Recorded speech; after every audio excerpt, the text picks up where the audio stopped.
किसने किया ये दुष्कर्म? उत्तर दो। क्या अपराध किया था इस बालक ने? उत्तर दो।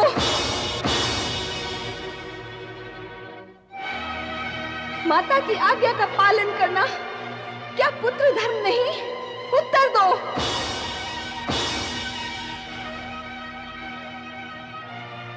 तुम सबका मौन सर्वनाश का सृजक होगा।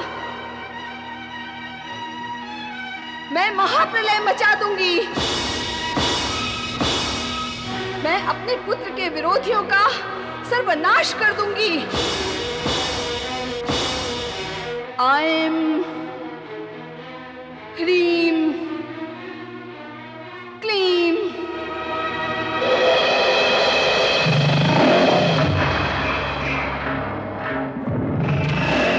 कुष्मांडा देवी प्रकट हो।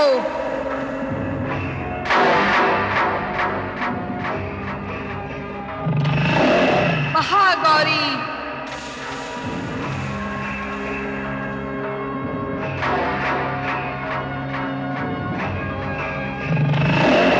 ब्रह्मचारिणी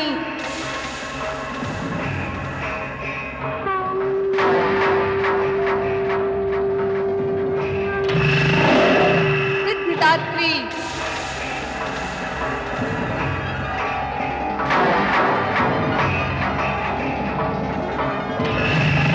कात्यायनी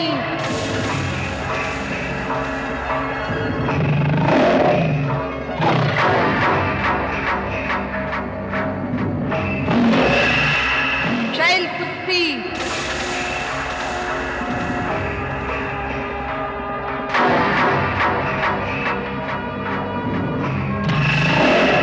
चंद्रघंटा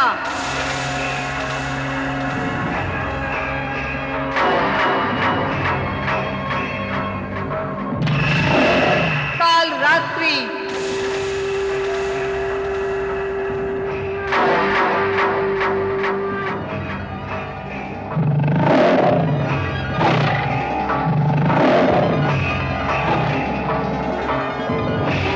हे शक्ति स्वामिनी आज्ञा दे।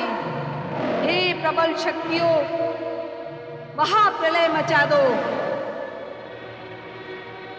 देव दानव शिवगण उन सभी का सर्वनाश कर दो। हे महाशक्ति, हे महामाया, हमें क्षमा कर दो, क्षमा कर दो। हे नौ दुर्गे, इस हाहाकार को समाप्त करो देवी, समाप्त करो, अन्यथा सृष्टि समाप्त हो जाएगी। क्षमा करो महामाया, हमें क्षमा करो। हे महाशक्ति, हे मातेश्वरी, जगत को सर्वनाश से उबारिए। हमारे अपराध क्षमा करो महामाया, हमारे अपराध क्षमा करो, हम आपके अपराधी हैं, हमें क्षमा करो महामाया, हमें क्षमा करो। क्षमा करें महाशक्ति, क्षमा करें, हम सब आपसे हाथ जोड़कर प्रार्थना करते हैं, क्षमा करें।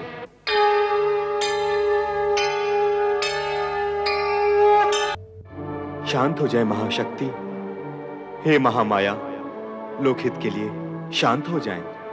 इस विनाश से किसी को लाभ नहीं होगा महादेवी। मेरी जो हानि हुई है उसकी पूर्ति कौन करेगा? मेरे पुत्र का वध क्यों किया गया?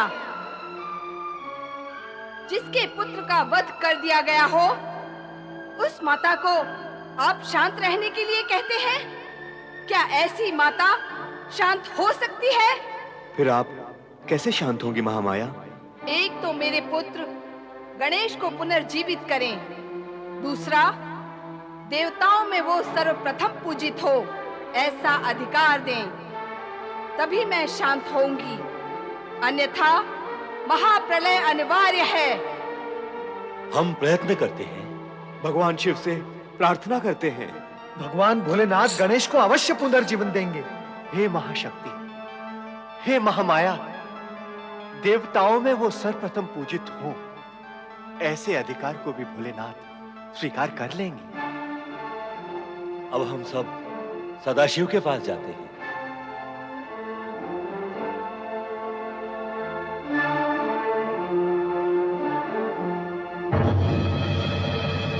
आए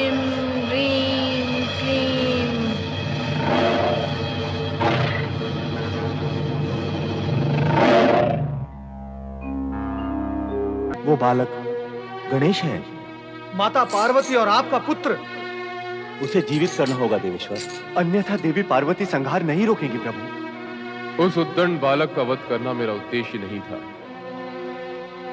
पर उसकी भयानक युद्ध वृत्ति का अंत करना भी आवश्यक था। मैं जानता हूं कि गणेश शक्ति रूपनी पार्वती का पुत्र है। उसे पुनर्जीवित तो होना ही है। ये शुभ कार्य आप ही करेंगे देवेश्वर। हम सभी की इच्छा है कि बालक गणेश पुनर्जीवित हो, इसलिए यह कार्य हम सब मिलकर करेंगे। आरंभ श्री हरि विष्णु करेंगे। मुझे क्या करना होगा भोलेनाथ? आपको उत्तर दिशा में जाना होगा। उस ओर जाते हुए आपको मार्ग में जो भी पहला प्राणी दिखे उसका मस्तक काट कर ले आए। किसी भी निर्दोष प्राणी का मस्तक? शेष विचार आप स्वयं कर लें। किसी भी निर्दोष प्राणी के साथ अन्याय नहीं होना चाहिए।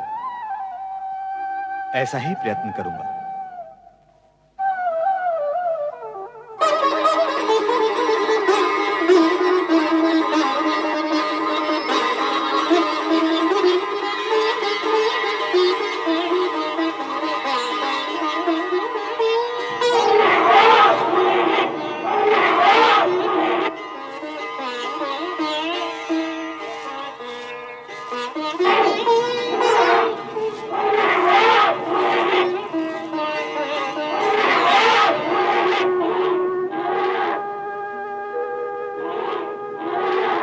आपको उत्तर दिशा में जाना होगा। उस ओर जाते हुए आपको मार्ग में जो भी पहला प्राणी दिखे उसका मस्तक काट कर ले आए। यही तो है पहला प्राणी, इस निर्दोष का मस्तक।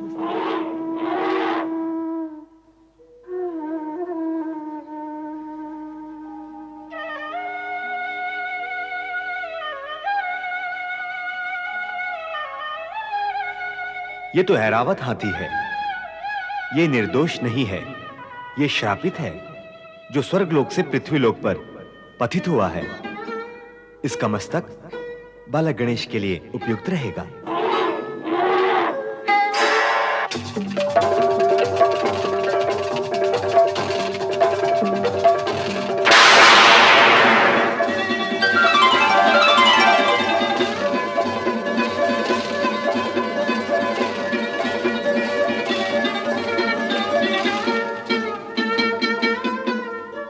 श्री हरि विष्णु के चरणों में ऐरावत का कोटि कोटि प्रणाम।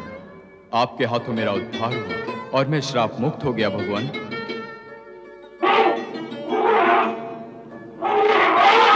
तुम्हारा श्राप काल पूर्ण हो गया था ऐरावत।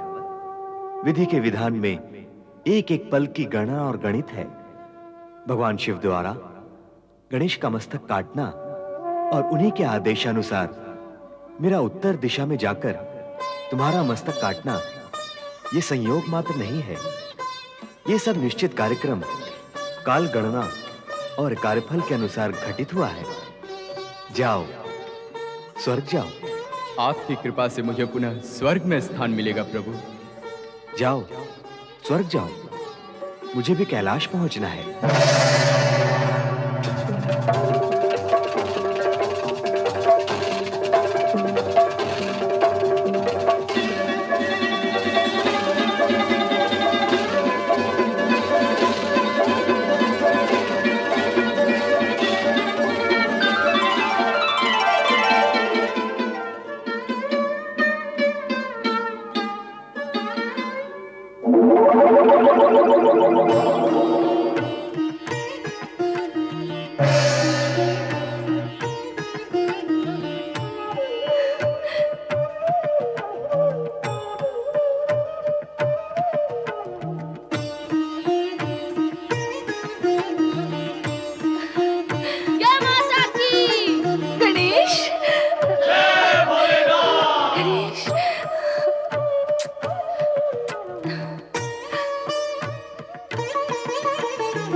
पिताश्री को प्रणाम करो।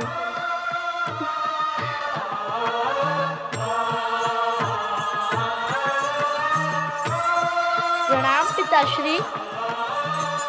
गणेश गजानन हो गए। गणेश गजानन की गणेश गजानन की जय, गणेश गजानन की जय। पार्वती, तुम्हारी एक मांग तो पूर्ण हो गई, एक और शेष है। उसे भी पूर्ण कर दें स्वामी। हाँ, आज से पुत्र गजानंद गणेश की देवताओं में सर्वप्रथम पूजा होगी, ऐसा मैं अधिकार प्रदान करता हूं। गजानंद गणेश की पूजा किए बिना यदि कोई किसी अन्य देवता की पूजा करता है तो वो पूजा देवताओं को स्वीकार नहीं होगी। अतः गजानन गणेश सर्वप्रथम पूज्य देव माने जाएंगे। अवश्य सर्वप्रथम पूजनीय देव गणेश ही होंगे। प्रथम पूज्य देव श्री गजानन की जय हो। श्री गणेशाय नमः। पुत्र गजानन, अब तुम सभी देवताओं के पूज्य बन गए हो।